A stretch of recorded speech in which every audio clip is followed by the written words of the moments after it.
আসসালামু আলাইকুম রহমতুল্লাহ বরকাত। প্রিয় মোমিন মুত্তাকি ভাইরা, আজকের ভিডিও টপিক হচ্ছে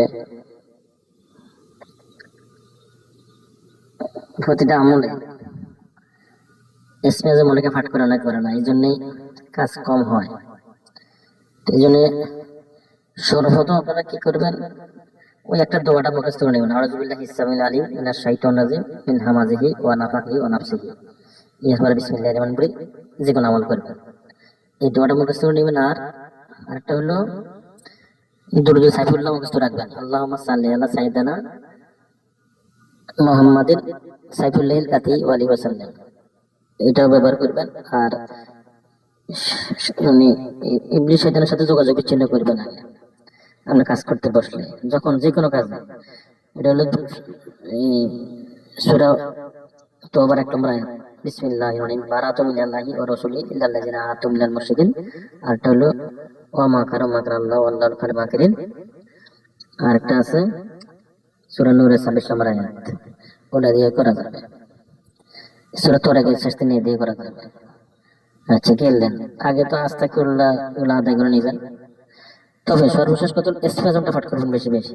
ইসমে আজম, এক ইসমে আজম অনেক আছে, শত শত আছে, এক একটা এক এক রকম। তো আমি যেটা পাঠ করি সেটা জানাচ্ছি আপনাদেরকে। ইসমে আজমটা আপনারা লিখে নেবেন, আমি দুইবার বলবো। বিসমিল্লাহির রহমানির রহিম, আউযু বিল্লাহি ইসসামিল আলিম মিনাশ শাইতানির রাজিম মিন হামাজিহি ওয়া নাফসিহি ওয়া নাফাখিহি।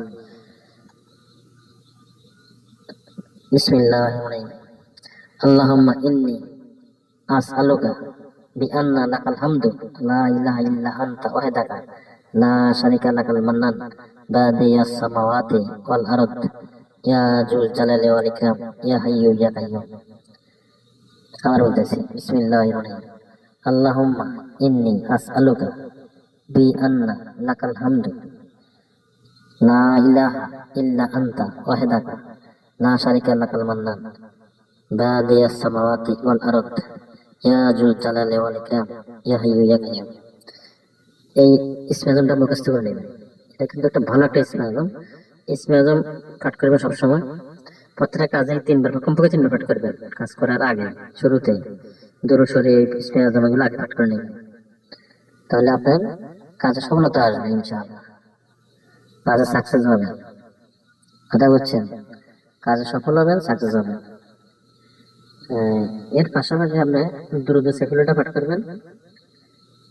দুরূদ সাইফুল্লাহটা পাঠ করতে পারেন। আল্লাহুম্মা সাল্লি আলা সাইয়্যিদিনা মুহাম্মাদিন সাইফুল্লাহিল কাতি ওয়া আলিহি ওয়াসাল্লাম। তবে সর্বপ্রথম শুরু করবেন আমরা ইস্তেগফার দিয়া, এরপরে দুরূদ শরীফ, এরপরে ইসমে আজম। দুরূদ শরীফ, দুরূদের শিফা, দুরূদের শিফা শিখে নেবেন। দুরূদের শিফা আছে একটা, সেটাও শিখে নেবেন। দুরূদের শিফাটা হচ্ছে আল্লাহুম্মা সাল্লি আলা সাইয়্যিদিনা মাওলানা মুহাম্মদ বি আদাদি কুল্লি দাইন ওয়া দাওয়াইন ওয়া বি আদাদি কুল্লি ইল্লাতিন ওয়া শিফাইন। এই দুরূদের শিফাটাও শিখে নেবেন, এটাও উপকার হয়। আচ্ছা, আর একটা হচ্ছে দুরূদ উম্মি, সেটা হচ্ছে বিসমিল্লাহির রহমানির রহিম, আল্লাহুম্মা সাল্লি আলা সাইয়্যিদিনা মুহাম্মাদিন নাবিয়িল উম্মি ওয়া আলা আলিহি ওয়া সাল্লিমু তাসলিমা।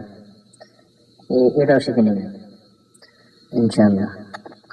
কামতাবে মানে যে কোনো কাজে সফলতা বেশি পাবেন। আর আগে সর্বপ্রথম নিয়ত করবেন আল্লাহর কাছে যে আল্লাহ আমি এই কাজটা করতে চাই। ঠিক আছে? মানুষের উপকার করবেন, সেবা করবেন, এটাই সেবা করেন। সেবার মধ্যে যা পান, মানুষ আপনার 10 টাকা 20 টাকা যা দেয়, 50 টাকা যা দেয়, 100 টাকা দেয়, ওটা দিয়ে আপনার জীবিকা নির্ভর হয়ে যাবে আল্লাহ চাইলে। তো আপনার নিয়ত থাকবে সেবার জন্য, মানুষের সেবা করতেছেন, এটাই। আল্লাহ তৌফিক দান করুক, আল্লাহ সবাইকে হেফাজত করুক, আমিন। আসসালামু আলাইকুম ওয়া রাহমাতুল্লাহ।